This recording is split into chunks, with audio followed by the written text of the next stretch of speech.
Well, I got a weird one today. It said something was wrong with it, but I can't find anything wrong with it. By the way, thanks to my 231 subscribers. I'd like to put another numeral in front of that, or 2, or 3, or 10. Anyway, I have a bit of a weird one. It's more modern, and it said there were all kinds of problems with it. I can't find any problems with it. Like, none.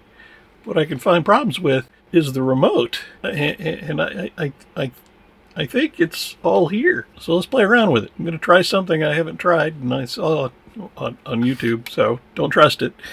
But I'm going to try it, see if it does anything. Wish me luck. It's a Denon AVR 3802, complete with manual, and described as partially not responsive, things not working, various and sundry things with remote. And as far as I can tell, it works fine. Pretty much gone through all of its connections and pieces and parts and back and forths, and everything here seems fine. You can do pretty much almost everything on the device itself. There are some things on the remote that are special to the remote. While dealing with that, I think the problems are with the remote. But as far as I can tell, this works fine. So I don't know what's going on. And I just realized I'm talking away from my microphone over there. So hopefully you can hear all this. Yet another camera angle. Where's the camera? There it is. What I found is, one, it needed batteries, but two, a lot of the buttons aren't active. They're just not working. For example, I'm not sure you can see it there, but there's a little screen on here that does the display, and when you change to a function, like, let's see which one that worked. This one worked. See, no, video disc player. You can see it'll actually say, maybe you can see that, maybe not, video disc player. But if you hit VCR, no joy, none. It won't change. So let's see, CD kind of works. You can see it there. TV, nope. And then I noticed when I'm over here, I should be able to switch the inputs. And right now it's on DVD. So when you switch, you know, it says DVD. I'll hit phono, nothing. I'll hit CD, nothing. I'll hit TV, nothing. Off seems to work. It's in the right mode. It says amp on here. So off does work. On does work. But a lot of the switching is very intermittent, but most of the time, nothing. So a lot of the buttons on here are just not responsive. I've tried new batteries and everything, and it just doesn't work. So I saw somebody else on the interwebs of internets of YouTube-y stuff that got in here and did something interesting with a pencil. So I thought I'd give it a shot and just see if it worked. Maybe the whole problem with this issue is this. Let's see if it happens to be this. Here it is. You'll notice that, you know, when I hit one of these buttons, see, that one's not even, there it goes. Finally, they're not very responsive. This one seems to be fine. This one does nothing. This one occasionally works. That one will work on a few button pushes, but a lot of these others, come on, that one's having a hard time. Off says off. That'll you know, signal on. So those two seem to be fairly reliable. Volume up seems to work most of the time. Volume down half the time. It's going to work here, of course. But you hit tuner, it's supposed to say tuner. You hit phono, it's supposed to say phono. That said phono. CD, supposed to say CD. So, you know, tuner, nothing. And it's kind of indiscriminate which ones work and which ones don't. For a while I thought it was mostly the ones on this side, but occasionally it'll be some on this side. So I don't know what's happened here. Maybe some old batteries got into it and corroded the circuit board, cleaned circuit board. So all the issues on this particular Denon receiver AVR home theater thing, I think it's all here. So I'm going to take this apart and do a trick I saw with a pencil and see if it resurrects this or not. If it doesn't, I'll show you that it didn't. But if it does, I'll show you that it did. I just play around with stuff and try it. So I guess the first thing is to take it apart somehow, which requires removing batteries. Well, that was the easy part. It looks like it's been pried open before. Looks like somebody's been in here before. So let's take it apart. How do I take it apart? There's a screw there and two there. Parts bin, empty parts bin. So one. There it is. Thought I flung it off into Never Never Land there already. Apparently not. Yeah, it doesn't just slip off. You also have to pry it. Okay, let's see if I can't get this thing apart. Where are the previous marks? I'll use that as a clue. It's a good clue. Okay, maybe not. Tool. Okay, there's a spot right there. That was a better spot. Start up there. Start on this corner. Now, which way are things likely to fall out? This way or that way? Probably this way. So maybe face down is the better maneuver. Here we go. It is open. Well, there is a capacitor. Ooh. Ew. That doesn't look good. It's all oxidized. May 2001. That is definitely not looking good there. That looks, telltale sign. Yeah, that's right beneath where the batteries can come apart and corrode a circuit board. So we will clean that up. That capacitor, if I need to change it, is 100 microfarads. So that little guy right there is an electrolytic, 100 microfarad, 16 volt. So let's see, May 2001 is the date on here. So it is 25 years old. This is the modern technology. Integrated chips. There's my little IR LED. Well, besides cleaning that, the thing I want to try with the pencil requires access to the other side, which means more screws to unscrew. See, 1, 2, 2. Oh yeah, this is going to be a bit of an interesting nightmare. Hang on. Going over. What are we looking at here? That's display. It's dirty. And that just lifts up. And that's what I need access to. And so does that. There's also this. That I probably don't want to mess with too much. Oh, that's broken. Can I get you out? There's a little gel contact board that has to go between the circuit board and the display. These usually just lift up. And I try to avoid lifting them up because alignment matters. Yeah, that ain't going to happen. There's material that goes underneath, so let's be careful here. Orientation. We will lift you up like so. And you'll see on the other side, again, there's just these little rubber feet things.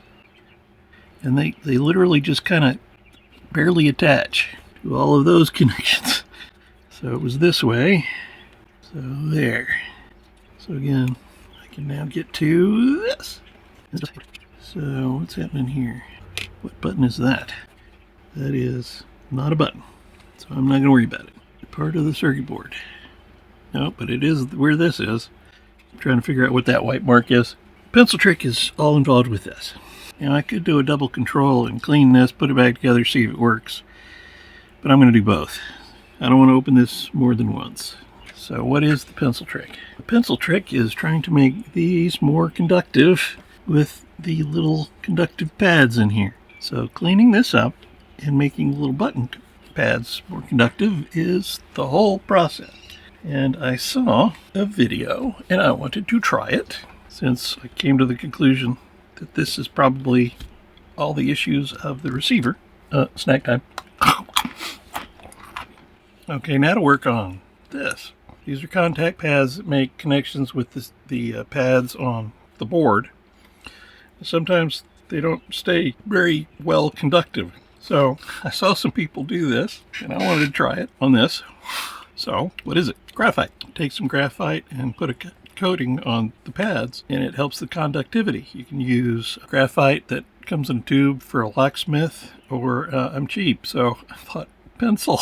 I've seen people say you can use a pencil and do some shaving and take a powder of graphite and paint it on there. So I'm going to give it a shot onto a montage of me whittling graphite. Well, that seems to be working. It's supposed to put kind of a silvery coat on your button. And that's exactly what it's doing. Hopefully I scraped enough. So now I have to do this to all the buttons. And I'm either making them better or I'm ruining them. And supposedly it should stick to where the buttons have gotten the most use. And if your buttons stay kind of dark, they didn't get much use. These are going to be like the volume and channel buttons, so they got a lot of use probably. So at this point, I will probably speed up the video because nobody's going to want to see me paint all 60 buttons for the next, hour. Plus, I can tell already I am going to have to shave more graphite.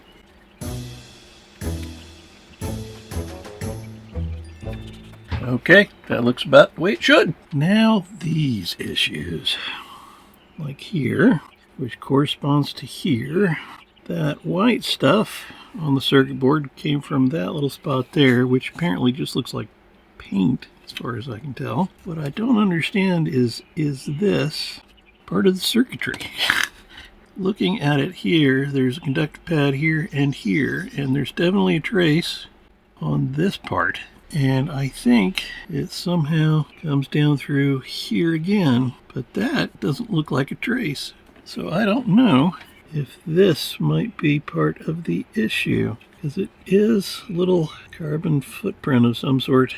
Part of this one's broken, but there's no circuitry that goes off this way. And here, it looks like something got between the layers. So I don't know how to check continuity here. And it's hard to see anything. I guess I could try continuity between here and here. No, here and here.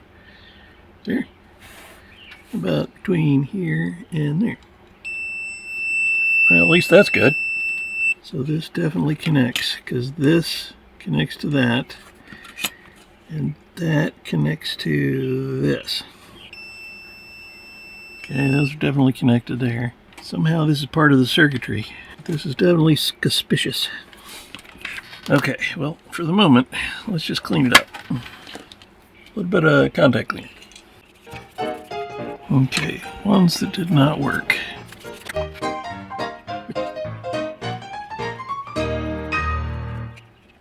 What about you? You've clearly had something bad happen to you. Right there. You've even lost the green coating over you. So what to do? I get to use something I haven't used in a while. Hopefully it's still good. I don't have a UV light, so the sun will have to do. So out into the sun you go for a little while. Now I still don't know what to do with this. I have no idea. I don't even know how to go about testing it. The likelihood of me messing this up completely. This is some sort of circuitry. You'll notice I pulled it up here. There wasn't much to see anyway. Most of this trace, which is very thin, had been eaten away anyway. So it's not really there. But you can see where it connected to a little carbon pad here, which is barely hanging on from the battery disaster that obviously happened to this. Over to here, either I've destroyed it completely, or I'm going to see if I can't fashion some sort of craziness here to make it work. I don't know. It's worth a shot. I do have some copper tape somewhere. Might not be pretty, but maybe I can get there to work. So it'll have to connect here somehow. Connect to what's left of that little bit of carbon right there, and then connect up here. So yeah, wish me luck. Believe it or not, there is just a little bit of connection here. Boy, there you go, you can see it. Okay, don't pry these apart, but I was right in that this is a conductive path. So I need to reconstruct from here back to this carbon pad here, back to this carbon pad here, which I've already scraped back to the bit that's conductive there. Because again, battery that leaked, I suspect, had just eaten this all to pieces. So as long as I can do that somehow, I do have some copper foil tape. I'll have to trim it. I think I might be able to make it work. We're about to find out. I am an old man. I need hobbies.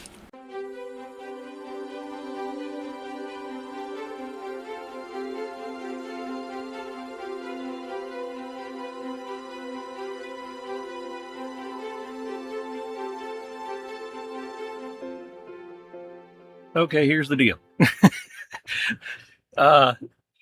This was broken from the very beginning. The batteries had eaten up the electronic connections here, so it was hopeless. Whatever you see me doing on the video, trying to make this work, doing traces and everything, this is not ever going to function again unless I can find the right phosphorus coating between the layers of this.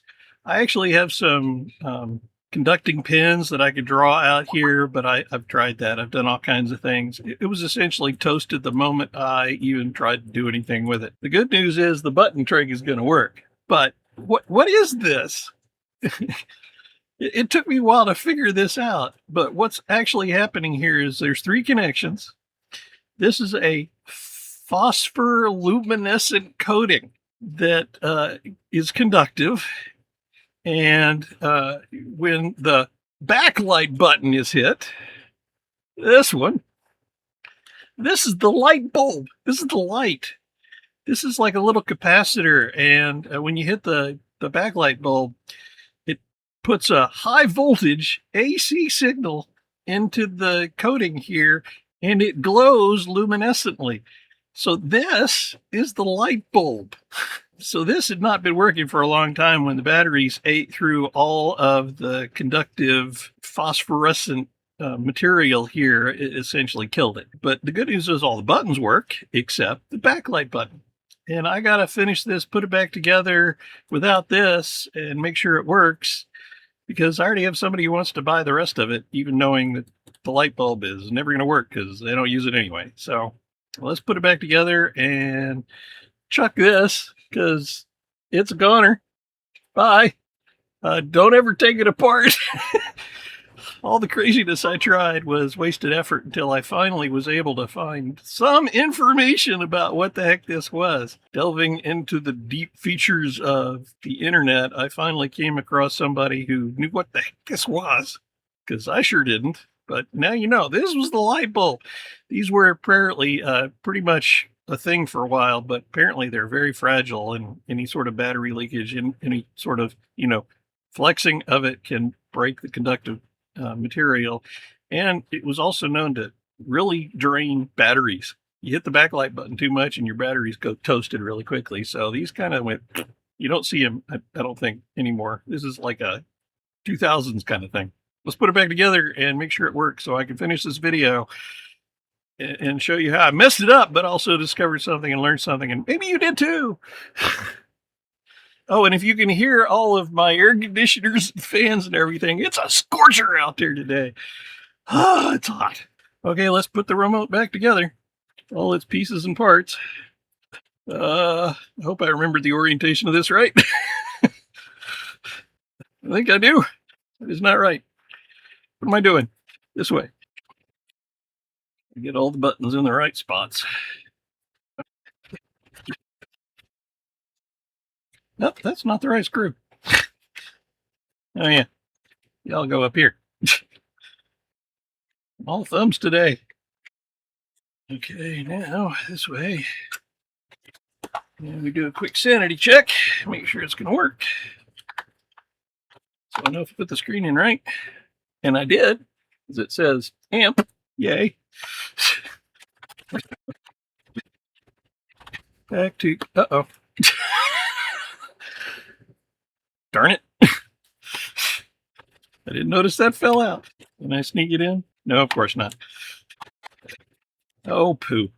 I show you everything, even when I go forward to go backwards. That's better. Yay. Now we can test, see if we get pretty much half the buttons functional again. Okay, it's on amp. Okay, you can see amp. Okay, I gotta do this again. I wasn't on the camera. Okay, I got it set to amp right now, so it knows to turn off the amp and turn on the amp. Those worked before. Things didn't work before. TV button didn't work. Now it does. CD player works. Video disc player didn't work. DVD did. Display didn't work. It works now. Menu works. Setup works. Volume up, volume down, work. Volume down was a problem.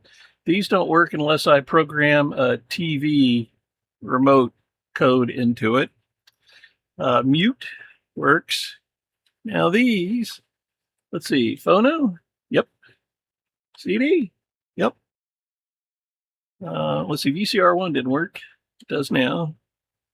CDR tape didn't work, and now it does. That works now. Output, yep. Some of these should work, some of these won't unless the screen is on. I think this will work. Yep. Analog button works. Again, here I am just kind of playing around with it. When it's in the tuner mode, I can sit here and change channels by hitting the yellow buttons, and they all seem to be functioning just fine. DVD, which should be playing music at the moment. It is. I can go volume up, volume down. I can control a CD. I can put it in CD mode. I can put it in all the modes up here. I can change the surround parameters. That's in surround, even though I have only 2 speakers to play around with. So it seems to be working. Pencil trick kind of worked. It resurrected pretty much all the buttons. There's a couple of them that are still a little gimpy, like stereo, even though it just worked. The tuner button is still a little gimpy, but it works. Mute works. It wasn't working that well before. On-screen displays and everything seem to be fine too. And off and on seemed to work fine. And off was about a 50-50 shot before. So cleaning it up, playing around with the pencil graphite made it a little more productive. Was it the cleanup or was it the pencil? I don't know, but it worked. So give it a shot. I got to wrap this up and sell it. It's coming by soon, so I had to finish.